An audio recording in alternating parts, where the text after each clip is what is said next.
Hello everyone, welcome to WiFi Study which a part of Unacademy group.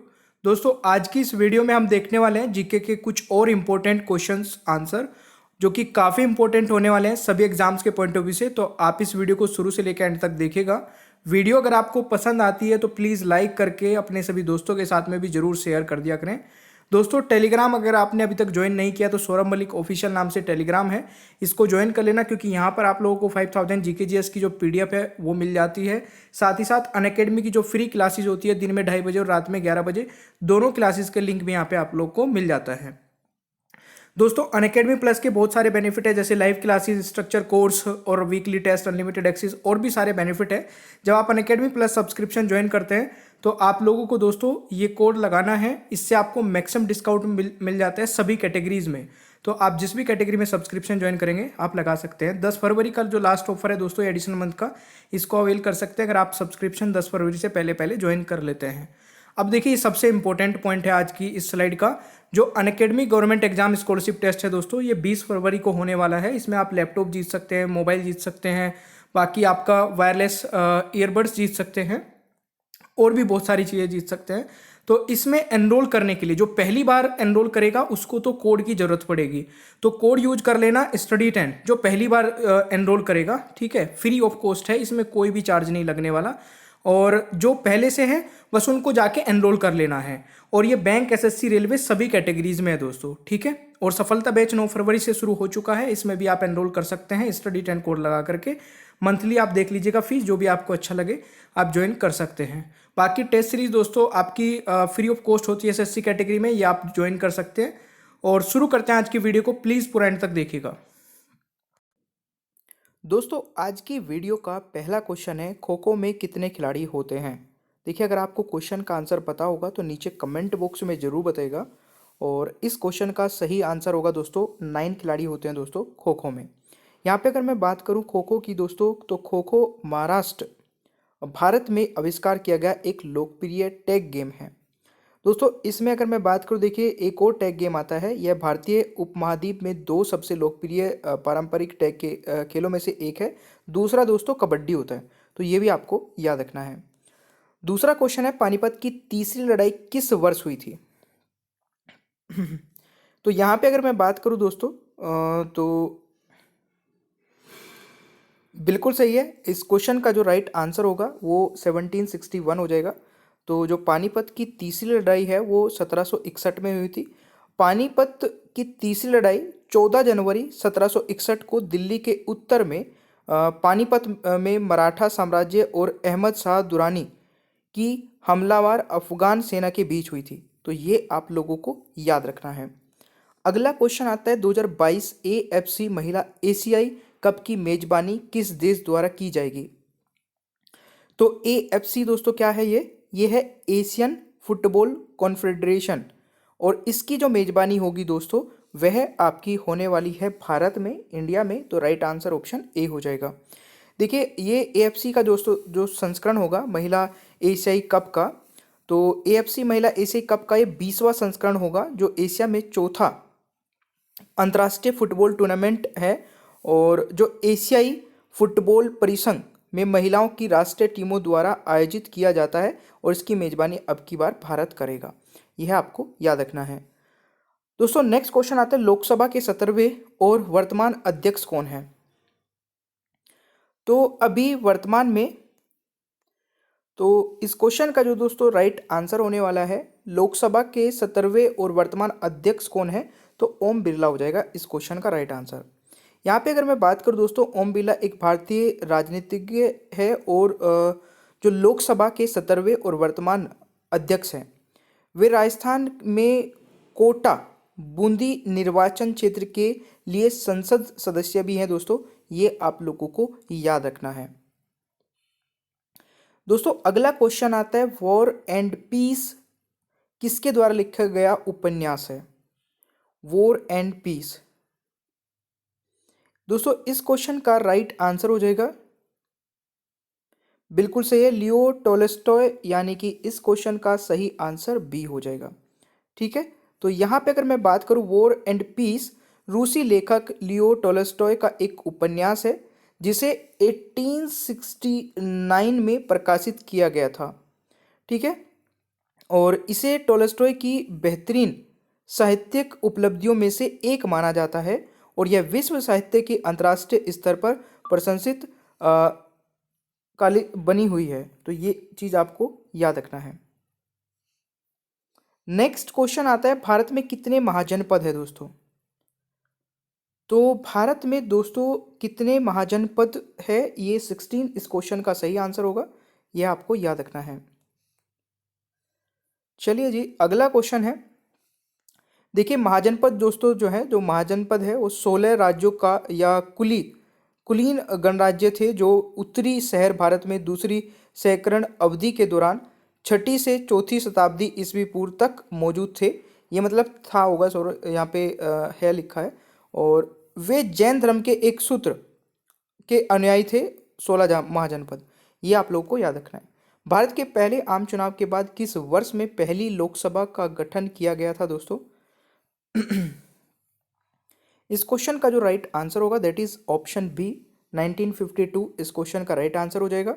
देखिए यहाँ पे अगर मैं बात करूँ दोस्तों 1952 में, है ना, भारत के पहले आम चुनाव के बाद 17 अप्रैल 1952 को पहली लोकसभा का गठन किया गया था। पहली लोकसभा 5 वर्ष के अपने पूर्ण कार्यकाल तक चली और 4 अप्रैल 1957 को भंग कर दी गई थी। इस लोकसभा का पहला सत्र दोस्तों 13 मई 1952 को शुरू हुआ था, ये भी आपको याद रखना है। अगला क्वेश्चन आता है, डेबिट कार्ड के सामने के भाग पर कितने अंक होते हैं? तो देखिए डेबिट कार्ड के सामने के अंक जो होते हैं दोस्तों वो 16 होते हैं। तो इस क्वेश्चन का सही आंसर ऑप्शन सी हो जाएगा। देखिए डेबिट कार्ड एक भुगतान कार्ड है, ये आप सभी लोग जानते हैं। डेबिट कार्ड से हम पैसे निकाल सकते हैं, डेबिट कार्ड से, है ना, और पैसे ट्रांसफ़र भी कर सकते हैं और पेमेंट कर सकते हैं, जो किसी उपभोक्ता की चेकिंग खाते से यानी कि सेविंग खाते से सीधे खरीद के लिए भुगतान कर सकता है, पैसे कटवा सकता है। डेबिट कार्ड के सामने के हिस्से में 16 अंक होते हैं और यहाँ पे अगर मैं बात करूँ पहले 6 अंक की, तो दोस्तों पहले 6 अंक इसमें पहचान संख्या होती है और 10 जो अंक बाकी के बचे हैं वो धारक का यूनिक खाता संख्या होती है। ये चीज़ आप इसमें देख सकते हैं, यानी कि पहले 6 जो होते हैं वो बैंक के लिए होते हैं और 10 अंक होते हैं हमारा खाता नंबर उसमें। ठीक है ना। चलिए अगला क्वेश्चन आता है, क्यूरियोसिटी रोवर किस ग्रह की खोज के लिए भेजा गया था? दोस्तों ये भेजा गया था, बिल्कुल right answer is Mars, option हो जाएगा ए राइट आंसर। ठीक है, क्यूरियोसिटी एक कार के आकार का मार्स रोवर है जिसे नासा के मार्स साइंटिस्ट लेबोरेटरी मिशन के हिस्से के रूप में गेल क्रेटर का पता लगाने के लिए डिज़ाइन किया गया था, जो कि 16 नवंबर 2011 को दोस्तों कैंप कैनवेरल से क्यूरियोसिटी शुरू की गई थी और 6 अगस्त 2012 को गेल के अंदर पर उतारा गया था। तो ये भी आप लोग याद रख सकते हैं। चलिए नेक्स्ट क्वेश्चन आता है, डिओड्रेंट में एंटी सर्पिरेंट के रूप में किस धातु का उपयोग किया जाता है? दोस्तों इसका ये यूज किया जाता है एल्युमिनियम का, यानी कि ऑप्शन सी राइट आंसर हो जाएगा। ठीक है, नेक्स्ट क्वेश्चन आता है, अशरफ गानी किस देश के राष्ट्रपति हैं? तो देखिए अशरफ गानी किस देश के राष्ट्रपति थे, सॉरी ये यहाँ पे था कर लेना, क्योंकि ये क्वेश्चन भी अगर एग्जाम में पूछा जाए तो आप लोगों को पता होना चाहिए। अशरफ गानी दोस्तों अफगानिस्तान के राष्ट्रपति थे, तो यह आपको याद रखना है। नेक्स्ट क्वेश्चन है, मोंटागू चेम्सफोर्ड सुधार किस वर्ष शुरू किए गए थे?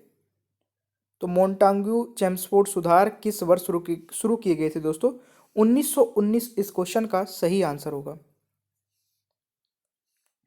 सबसे ज्यादा बार केंद्रीय बजट किसने पेश किया है? दोस्तों इस क्वेश्चन का सही आंसर होगा, सबसे ज्यादा बार केंद्र बजट दोस्तों पेश किया है मोरारजी देसाई ने। इस क्वेश्चन का सही आंसर ऑप्शन सी हो जाएगा। देखिए इन्होंने 8 वार्षिक और 2 अंतरिम बजट के साथ मोरारजी देसाई वित्त मंत्री हैं जिन्होंने अब तक अधिकतम बजट पेश किए हैं। ठीक है, तो यह आपको याद रखना है। भारतीय संविधान के किस अनुच्छेद में देवनागरी लिपि में हिंदी को संघ की आधिकारिक भाषा के रूप में वर्णित किया गया है? तो इस क्वेश्चन का दोस्तों जो राइट आंसर रहेगा वह आपका हो जाएगा आर्टिकल 343। ठीक है, यानी कि right answer is option A हो जाएगा। ठीक है, चलिए दोस्तों, रा डे सेकेंड होगा ये। परमाणु सक्षम क्रूज मिसाइल किस देश द्वारा लॉन्च की गई थी? तो ये जो दोस्तों मिसाइल है ये लॉन्च की गई थी, बिल्कुल सही है। इस क्वेश्चन का राइट आंसर हो जाएगा पाकिस्तान द्वारा, यानी कि option A is the right answer. ये जो मिसाइल है दोस्तों, ये एक पाकिस्तान की लंबी दूर की परमाणु क्षमता वाली क्रूज मिसाइल है, और जो कि 23 मार्च 2017 को पहली बार सार्वजनिक रूप से पाकिस्तान दिवस सैन्य परेड का अनावरण किया था, उसमें ये पेश की गई थी। इसकी जो रेंज है इस मिसाइल की वो 550 किलोमीटर है।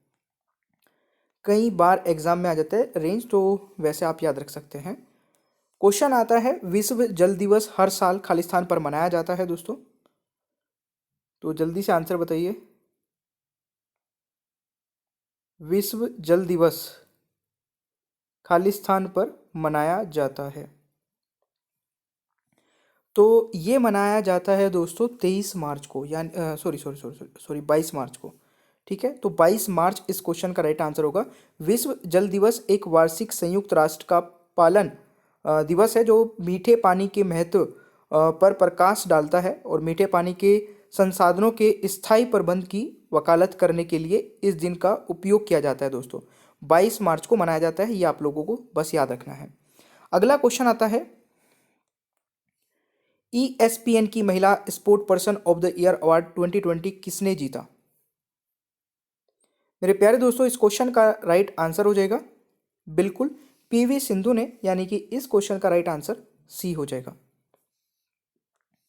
नेक्स्ट है, मोर का वैज्ञानिक नाम क्या है?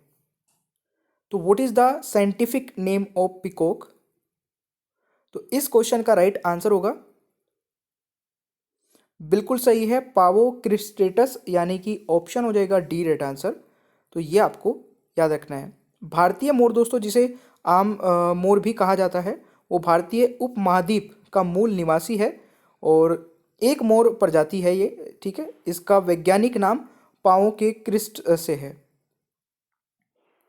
नेक्स्ट क्वेश्चन आता है दोस्तों, काजीरंगा राष्ट्रीय उद्यान किस भारतीय राज्य में स्थित है?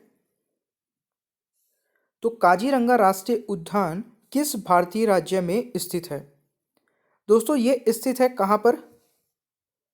बिल्कुल सही आंसर किया है असम में, यानी कि बी राइट आंसर हो जाएगा। काजीरंगा राष्ट्रीय उद्यान पूर्वी उत्तर भारतीय राज्य असम में एक संरक्षित क्षेत्र है। इसके पास भारतीय वन सींग वाले गैंडे की दुनिया की सबसे बड़ी आबादी है दोस्तों। ये भी एक काफ़ी इंपॉर्टेंट क्वेश्चन है। नेक्स्ट क्वेश्चन आता है, लाला लाजपत राय किस बैंक के संस्थापक थे? तो जल्दी से आंसर बताइए, लाला लाजपत राय किस बैंक के संस्थापक थे? तो जल्दी से आंसर बताइए, इस क्वेश्चन का राइट आंसर क्या होगा? बिल्कुल सही है, इस क्वेश्चन का राइट आंसर हो जाएगा पंजाब नेशनल बैंक, यानी कि सी राइट आंसर हो जाएगा। ठीक है, Punjab national bank is the right answer. देखिए, पंजाब नेशनल बैंक की स्थापना पंजाब केसरी लाला लाजपत राय ने 12 अप्रैल 1895 को की थी और इसका मुख्यालय नई दिल्ली भारत में है। तो यह आपको याद रखना है। तो गाइस देखिए, लाला लाजपत राय किस बैंक के संस्थापक थे? पंजाब नेशनल बैंक के। ठीक है ना, इन्होंने पंजाब नेशनल बैंक की स्थापना पंजाब केसरी लाला लाजपत राय ने 12 अप्रैल 1895 में की थी। 12 अप्रैल 1895 में की थी। ठीक है, और इसका जो मुख्यालय दोस्तों वो नई दिल्ली में है। चलिए नेक्स्ट, और देखिए गाइज, एक बहुत ही अच्छा फीचर जो कि अनअकैडमी पर आपको मिल जाता है, जहाँ पे आप रिपोर्ट कर सकते हैं कोई भी inappropriate content in the video, मतलब वीडियो में आपको कुछ भी ऐसा लगता है जो कि स्टडी से रिलेटेड नहीं था, तो आप उसको रिपोर्ट करके अपना प्राइज़ विन कर सकते हैं। ठीक है, नीचे ही डिस्क्रिप्शन बॉक्स में आपको एक फॉर्म मिल जाएगा जिसमें आप ये चीज़ें भेज के, और जो सबसे पहले भेजेगा उसको प्राइज़ मिलेगा। ठीक है, बाकी thank you so much guys, channel को सब्सक्राइब कर लीजिएगा, पीडीएफ भी आप डाउनलोड कर सकते हैं, बेल आइकन को ऑन रखिए और वीडियो को लाइक और शेयर करना भूलिएगा मत। ठीक है, और देखिए अनअकैडमी पर मेरी 2 स्पेशल क्लासेस हो रही है, इसके बारे में मैं बता देता हूँ।